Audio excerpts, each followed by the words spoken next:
Hello guys, welcome back to another Minecraft video. This one we're going to be looking at some tips and tricks and hopefully teach some guys some stuff you may or may not know about.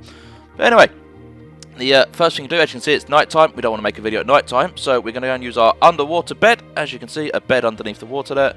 You lay in it and then you'll skip to date. Now, you can do this with lava, but I don't recommend it because as you can see, once you finish sleeping, you're kind of standing in the water.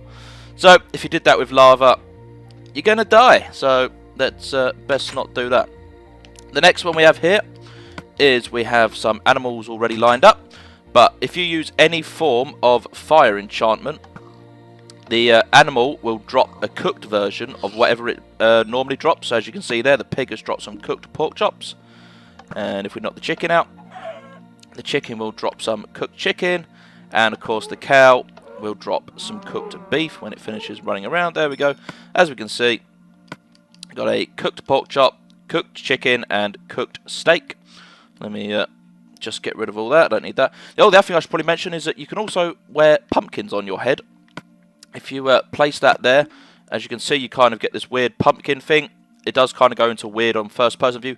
But although I don't have an Enderman handy, if an Enderman is nearby, an Enderman won't attack you while you're wearing it for some reason. I don't know why, but that's the way it is.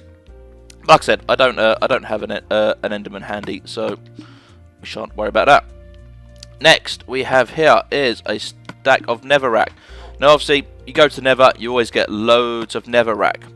Good use for it. Stick it in a furnace, you will turn it into nether bricks, which of course you can then use be turned into make nether blocks. If we go, I didn't bring an enchantment table. I didn't bring a workbench with me, but basically you can turn the bricks into nether blocks. Also worth pointing out here, a blaze rod will smelt 12 items before it breaks. So although harder to get, definitely worthwhile doing. But say 12 items can be smelted. Hello, doggy. Moving on, we have got obviously the fortune. Let me just make sure which pickaxe I'm using. There we go. Fortune. These are the items that you can use fortune on to get more out of, which obviously netherrack, emerald, redstone, coal, diamonds, and of course lapis, however you pronounce the second part. Typically I only only got one diamond out of that, so I didn't really show that very well. But you can also do this with carrots, carrots, wheat, and melons. As you can see, you can also do it on cocoa beans. You see, I've now got quite a supply. Now, obviously, glowstone, yes, you can use fortune on glowstone, but it's really not worth it because fortune only gives you a 1 in 3 chance of getting glowstone.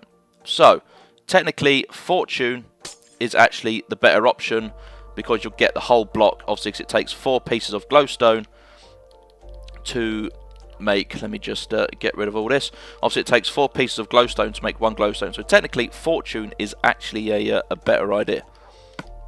Right, moving on to the dog pen. Also, if obviously you can't jump over fences, but if you put a piece of carpet on the fence, you can jump on it and then you can jump back out. I put this pressure plate here because it doesn't work with pressure plates, wooden or stone. It only works with carpets.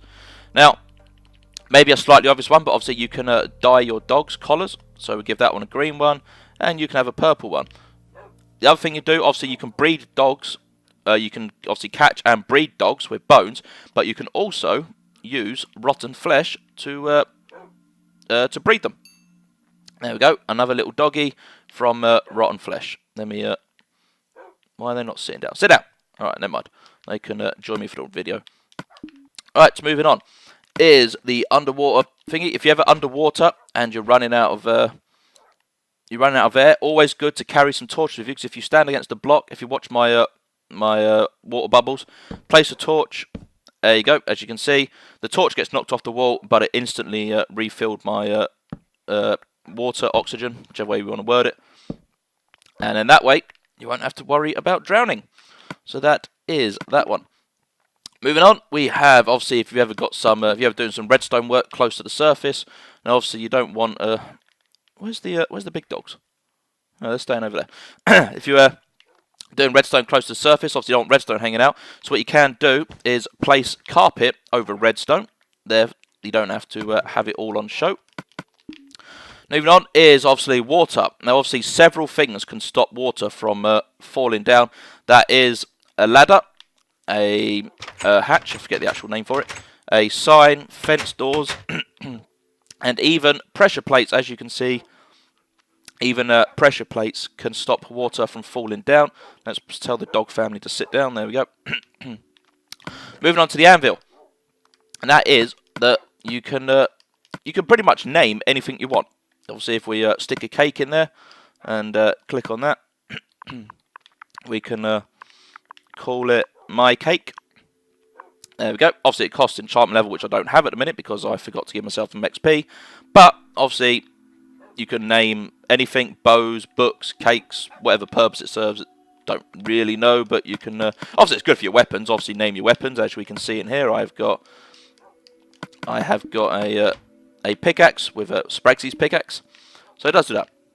Next thing is obviously this does work with other stuff, but I thought I'd show you the mushrooms. If you hit a mushroom with a bit of bone meal, you get a big mushroom. Now, if you use a silk touch pickaxe, as I've got there, and hit it, it will drop, as you can see in the bottom left corner of my toolbar, it will drop little mushroom blocks. Now, it doesn't matter which mushroom or which part of the mushroom. Obviously, you've got the stalk here or you've got the red bit there. It's always going to drop the same mushroom piece. Now, obviously, this works with the brown mushrooms as well. Have a nice big brown mushroom. Now, obviously, bone meal does obviously work on other things like trees, wheat, all sorts of other stuff. But I figured mushroom was probably the best thing to show it on because mushroom blocks, it's not really something you get to build from often. So, yeah, there we go. That is the mushroom blocks. Like I said, doesn't really matter which part of it comes from. It all gives you the same block. And it's also worth pointing out, actually, you can only place mushrooms in the dark. As you can see, I can't place it. It will not let me place it here out in the open on the light on the thingy area. But typically, let me grab a few more of these mushrooms and fill that hole in. But it can only be placed in the. No, I've done it wrong. Never mind, I'm not going to waste time doing it. Basically, mushrooms can only be placed in the dark areas. As we go, that little dog is still following me around. You're supposed to be sitting with your parents, not me. Anyway, I am supposed to do the tutorial video. Right, that'll be it for this part of the video. I am now going to switch to creative mode and go into the Netherworld to show you the final parts. Okay, guys, so I came back into creative mode, and for some reason, there is now 3 small dogs running around. So the 2 big dogs are still sitting over there. So there's a freebie. There's a little trick that I have no idea how I did, but there are now lots of little puppies running around. So yeah, anyway, I will go to Netherworld now. Okay, guys, so here we are. We are in the Netherworld. Now, so the 2 things I want to show you here. One is you can't sleep in the Netherworld. If you try and sleep in the Netherworld, that happens. Your bed blows up. That's why I've done it in creative mode, because obviously that would instantly kill me if I tried doing it in normal mode. Just simply click on it like that, and obviously it creates an absolute massive hole. So now, the final thing while we're here is you can throw glowstone. They're not glowstones. They're ender pearls. I had to go and check the name then. You can throw ender pearls through 1 block thick items. So as you can see here, we've got the roof of the thing. If we keep throwing ender pearls at it, as you can see, you come through the top of the. I didn't put that there. I don't know why that's there. Obviously, it doesn't really serve much purpose. I mean, you can actually place things while you're up here, so you can build things. Obviously, you'd need you'd need to make yourself another nether portal to get back out. But there you go. That is you can do that with any surface. So if I was to build this platform out and then throw ender pearls at that, it will be glitchy. But basically, you can throw it through any surface that is 1 block. But anyway, that'll wrap up this video. I hope you enjoyed this. I'll be making more of these videos in the future. So be sure to subscribe, and I'll see you in the next video. Toodles!